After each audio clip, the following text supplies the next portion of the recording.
All right, guys. Mike Stewart again. Helson Gracie black belt. Scott Weddle is the man of the hour tonight, and Scott's one of our instructors here in Finksburg. How long you been training, Scott? 4 years. How old? 48. How many kids? 3. Tell them what you do for work. I'm a director for quality assurance for a consultant firm down in Baltimore in federal government space. So, how many people do you direct? 25. So, again, guys, I like to use these examples of people that have kids. His kids are in activities which we're going to talk about, which you can kind of we're going to discuss that. But a very high pressure job. I know that for a fact. And so, kind of tell people. Let's talk about. Scott's also lost a tremendous amount of weight. Before we talk about that, let's talk about how jiu-jitsu's kind of helped you at work, what led you to it, that type of thing. What led me to it was I just needed something different to do, and it showed up in my Facebook feed one night, and I was thinking, Gotcha. yeah, I was thinking, why not just give it a try? I mean, 10 free classes come in, and I remember signing up after my second class. Mm-hmm. As far as how it helps me in every day, nothing that I face at work compares to what I face in here training.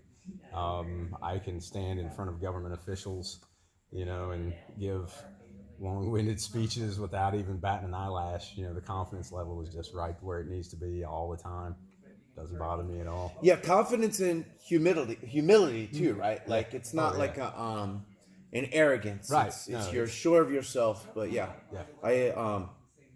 Very common people bring that up too. And then, how much weight have you lost, Scott? 73 pounds. Okay, so talk a little bit about that, because I talk to a lot of people, and it seems like other diets fail, things don't work out, and then jiu-jitsu is like the magic pill. Yeah, I mean, I couldn't believe it. I know when I started, I tell everybody that when I started, I was a biscuit shy of 300 pounds. So, a biscuit shy. Biscuit shy of 300 pounds. A little Southern Virginia for you.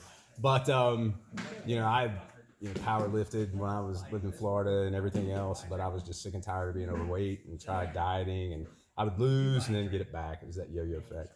And jiu-jitsu has really, once I started seeing the weight come off, one, you just kind of get addicted to it. Once you see the weight come off, you just want to keep it off.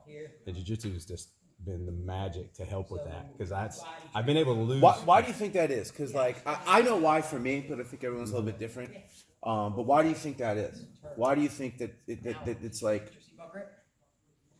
the silver bullet that's just the solution for so many people? I think for me personally, I felt so much better with my jiu-jitsu as I was losing weight. Yes. And I could move better. I could breathe better more than anything else. I felt like I was more flexible, and I had more stamina. And it really was. Well, you have I didn't mean to interrupt you, No.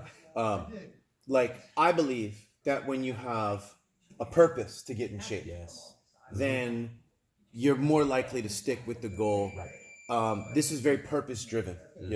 If you're in here training a lot, you feel that being overweight is a hindrance to your movement and your mobility. Absolutely. You feel that having poor cardiovascular health is a hindrance to your ability to perform on the mat. So I mean, at least that was it for me, because when I first started doing jiu-jitsu, man, I was really out of shape. I grew up doing martial arts my whole life, and then I got away from it, and then I came back. So I developed some very negative habits, drinking alcohol almost every day, smoking cigarettes every day. And then I got up to 230, and coming back to jiu-jitsu was punishment. I was throwing up on my first day back, but then I had purpose. Same with you, right? Yeah, man. And then let's talk about this too. So you do jiu-jitsu with your sons. Talk a little bit about that, because I don't think there's much else we can do. I do jiu-jitsu with my family. Scott's bringing his family in. Talk about it. Yeah, it was funny, because when I originally told everybody that I was going to start, my oldest son, Isaac, at the time, he was 16. He was like, well, I want to get in on it. And I was like, okay, it was something that he really needs, because, ADHD, he has epilepsy, but this has never stopped him at all. I mean, once you get him in here, he's just great. With Jacob, he's now 15. He's been doing it for a couple of years. It really gives us something that we can do together and learn together at the same time.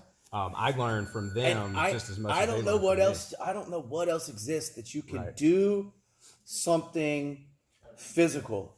Right. Where, and listen. I'm gonna have a. I've already been called sexist for some of these videos because it's all dudes. But I'm gonna do a whole video on just women. I'm getting there, so don't bite my head off just yet. But I'm talking to the men in these videos because we are men. Right. Women don't give a shit about what we're talking about really right now that much, you know? I do believe that young men, especially teenage boys like you, they're in a little bit of crisis. Yeah. Overall. The insecurity is huge, man. They're disconnected. They're not taught how to properly use social skills Right. and how to deal with conflict and how to deal with stress and deal with pressure.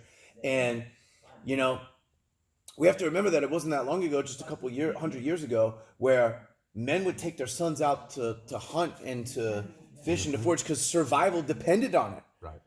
Right? Like your very survival depended on it. And even a generation ago, I know you grew up around Virginia. I grew up around here. My pops took me hunting and fishing all the time, bro. Right. And I know you're doing the same thing, like trying to be a good father. Like besides fishing and hunting, I don't know of anything else you can do where it's like you're connected, you're together, you're on the mat, and it's a survival-based thing. You're making the family stronger. Now when Scott's wife is out, Right. she's got like a fucking team of bodyguards with her, right? She has Scott and 2 dudes that know jiu-jitsu, and eventually the little guy will be in there too, you know what I mean?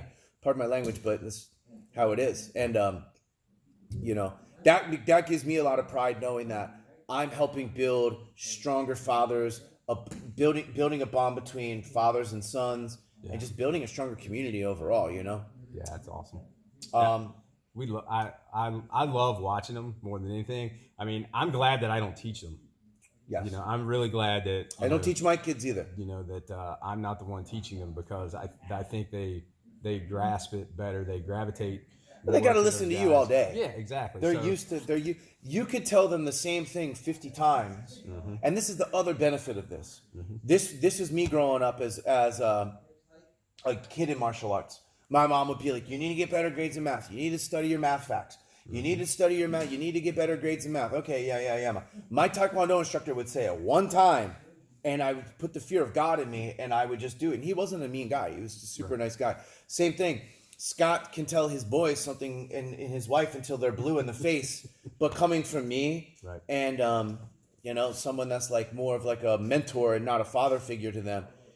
You know, I'm more like a older brother to them. You know, it comes off as more. Maybe it was right, and then it's like, yeah, your dad's been telling you that for months. Maybe you should just listen to him in the first place. But you know, teenagers can be. Exactly. What else, man? What else? Like, why should people do it? And the main reason I'm trying to do this is those people that are out there making the excuses. How long did you make the excuses for about losing the weight? And like what was the final determining factor? I just got tired of it. I mean, you get to that point if you've been overweight the majority of your life, which I have been. You finally get to a point where you're just like, I'm done. I can't do this anymore. I just feel horrible all the time. And that was it. I had to get to that place in my head where I just wanted to get rid of it. And then it was really just trying to find something different. I'd tried everything else. And I'd always wanted to get into a martial art growing up, but I never really got into anything and never really had anything that I kind of gravitated to.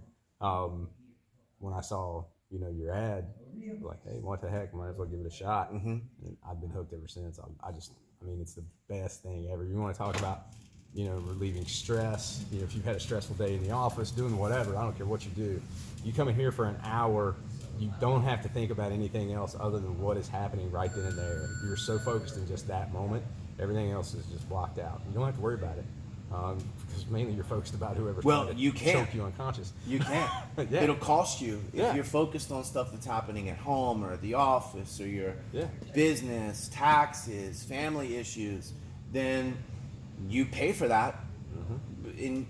So you cannot be distracted. Right. There are no distractions. It's like a moving meditation. Some people have, to me, it's like, it really is like Zen mode. For that 5-minute round or for however many rounds we're doing, plus the added benefit of increasing your dopamine, we call it the dose, dopamine, oxytocin, serotonin, and your endorphin levels, killing your cortisol levels, which equals better sleep, higher testosterone levels, right? Cortisol kills testosterone, And I think don't quote me on that, but I'm pretty sure cortisol is just bad for you overall.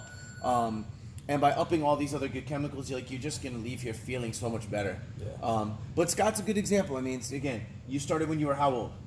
43, 44. He started when he's 44 years old. You said a biscuit shy of 300. 295. Dude, what are you guys waiting for? Just like he said, he saw that one ad, whatever. I don't even know what ad it was that I put out there, but he took action on it. Someone is watching this right now, and you're like, you know what, dude? I'm done with this shit. And I'll tell you this: as much as the media and everyone else wants to glamorize that being overweight is, and listen, if that's okay, and you don't feel like shit, and you don't feel like physical fitness is important, you don't want to be a better example for your family, don't listen to what I'm saying, okay? Don't get offended by it because it doesn't apply to you. I'm talking to the people that are sick and tired of it, right? And that want to take action like Scott did, right? If he can do it, we're normal guys here, right? Yeah. People look at us as instructors like, man, it's like we didn't fall from the earth, born with a black belt on or born with a blue belt. It took a lot of work to get where Scott's at, working through the career sacrifices, and luckily he's very lucky because he's a very supportive wife that supportive of him here training and teaching and bringing up the next generation of jiu-jitsu kids. And again, man, bring the family in, be like my man Scott. Anything else you want to add? Just come in and try it. You'll love it. I promise you'll love it. Up to this point, you know what it's like not doing it, right? Where's that gotten you? So now let's try doing it. You have nothing to lose. You have everything to gain from it. So, all right, man. Keep up the good work, bro. Yep. Appreciate it. That was a good one.